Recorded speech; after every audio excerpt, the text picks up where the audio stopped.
Addunyaan kun namoota garaa garaa baachuudhaan jiraatti. Namoota gad of deebisuun dhugaa dubbatanii dhugaadhaaf jiraatan, namoota fakkeessaadhaan jiraatanii fi kanneen kana fakkaatanidha. Garuu wanti nama gaddisiisu osoo biyya ofiif yookiis lammii ofiif bu'aan buusiin akka dhalatanitti du'uudha.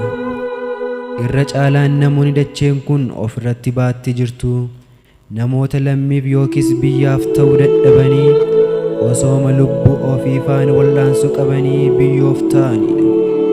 Faallaa kanaa kan ta'e immoo namoonni ergama dhalataniif beekuudhaan kaayyoo isaanii fiixaan baasuuf yeroo hundaa dhamaanii hojjetanis ni jiru. Isaan kun aalaaf aalotaan daangeffamanii kaayyoo isaanii irraa kan hin miqnedha. Akkasumas kaayyoo isaanii hanga dhiiga buusutti kan dhaabbatanidha. Waa malee manni naaruu akkuma jedhamu dubbii kanaa waa malee hin kaasne. Dargaggeessa abbaa malee guddatee addunyaa ajaa'ibsiise tokko isiniif dhiyeessuu jaallanna. Dargaggeessi kun kan inni dhalatee biyya Uzeencees kan taate kibba Boheemiyaa cina Baavariyaan fuullee ture. Akka seenaan ibsutti barri dhaloota isaa bara 1373 ture. Dargaggeessi kun yeroo ijoollee turee fi yeroo yuunivarsiitii seenee beekumsi inni qabu agas mara guddaan ture.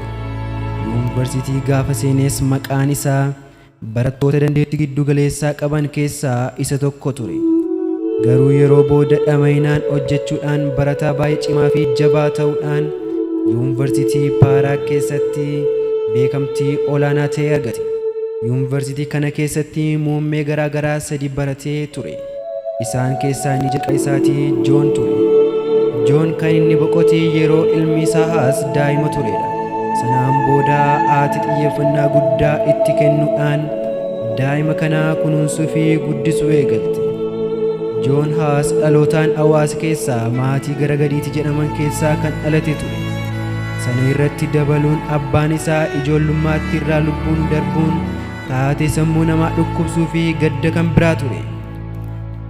Yeroo kana Joon Haas daa'ima abbaan qabne, haati isaa ammoo gursummaa yeetti homaa hin qabne. Badhaadhummaa biyya lafaa mucaa ishee kanarratti kan dhangalaastu kan hin qabne haadha taate. Faallaa kanaa kan ta'e haati daa'ima kanaa barnootaa fi waaqayyoon sodaachuu akka qabeenyaa gati jabeessaatti ilaalti. Amantiittis baay'ee cimtu turte. Hantuutii haadha jalatti gumbii uraa bartee akkuma jedhamu haati kun gudeeda ishee irratti akkamitti mucaa kana leenjisuun guddisti kan jedhu gaaffii kan biraadha. Haadhotii har'a dhala gudeeda irratti baatanii guddisuutti jiraniif haati kun fakkeenya kan taatudha. Mucaan kun akkamitti guddachuutti akka jiru mee waliin haa ilaallu. Yeroo umuriin isaa barumsaaf ga'etti Joon Haas gara mana barumsaa koonyaa seenuun barumsa isaa eegale. Barumsa isaa milkaa'insaan xumuree gara mana barumsaa sadarkaa olaanaa yuunivarsiitii Paaraag ni seene. Achittis carraa gargaarsa barataatiin ni fudhatame.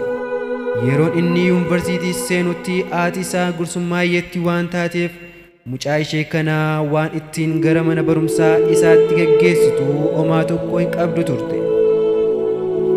Silaa akkuma beekamu garaan haadhaa dhalaaf baay'ee dhukkubfata.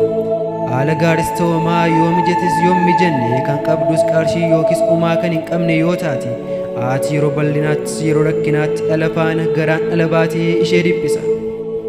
Joon Haas gara yuunivarsiitii yeroo deemetti haati isaa hanga balbala guddaa yuunivarsiitii Paaraagitti dargaggeessa abbaan qabne kana gaggeessite.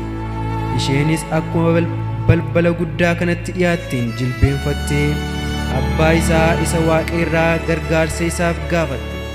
Garuu wanti baay'ee nama dhibu kadhannaan ishee akkamitti akka isheedhaaf deebi'u waan beektu tokko kan hin qabne turte. Joon Haas yuunivarsiitii kana keessatti dhama'inaan hojjechuu eegale. Akkasumas atattamaan guddachuu isaatiin beekamaa of taasise. Sanatti dabaluudhaan akkaataan inni itti nama simatu iddoo hundaatti kabaja baay'ee guddaa ta'ee fi olaanaa isaaf kennisiise. Inni dhugumaan sagalee waldaa Roomee kan eegu eebba fuuraa ishee laachuudhaaf abdachiistus fudhachuudhaaf hedduu kan tattaafatu ture. Garuu baay'ee kan nama dhibu waldaan kun haga goodaa amma gararaatti malaammaltummaadhaan kan guutte turte. Wanti hundumtuu gara xumuraatti dhufe. haalli rakkisaan addunyaa barumsaa keessatti nama mudatan hundumaa injifachuudhaan Joonaas barumsa isaa gara xumuraatti fide. Akkuma barumsa isaa xumureen gara hojii lubummaatti seene. Dafees beekamtii guddaa argatee gara mana murtee mootiitti ni maxxane. Isa booda gorsaa hafuuraa yuunivarsiitii. Sana booda baruulee kana kan qopheessee kiristaana dhugaadhaa jedhee amane. Joonaas yeroo kana utuu hin beekin karaa isa lakkisaan utuu adeemanii kan agarsiisu suuraa Phaaphaasii isa of tuulu sana ture. Lallabni guyyaa kanaa qalbii saba hundaa fudhatee lallaba kana ture. Fakkiilee kana ilaaluudhaaf namoonni dachaanii ni dhufan. Namoonni fakkiilee kana ilaaluun isa garraamii fi gad of qabaa ta'ee Gooftaa keenya Yesus Kiristoosii fi ani garbicha isaati yookiis Ilma Waaqayyootii isa ofiin jedhu gidduu garaagarummaa jiru gadi fageenyaan hubatan. Joonaas waldaa Roomee keessaa gararraa jalqabee hanga goodaatti kan jiru malaammaltummaa waan balaaleffate fakkaata. Dubbiin kun Paaraa keessatti jeequmsa guddaa kaase. Jeequmsichis guddataa waan adeemeef yeroo booddee keessummoonni biyya Paaraagiin nageenya isaaniif sodaachuun gadi lakkisuu jalqaban. Magaalaan Paaraag jeequmsaan ni guutame. Namoonni baay'een akka waan inni badiisaa fi jeequmsa kana hundaa uumetti Joonaasin komachuudhaan hidhaa warra Roomeetti dabarfamee akka inni kennamu gaafatu. Yeroo kana Joonaas qilleensicha qabbaneessuuf gara mandaratti dhalateetti deebi'e.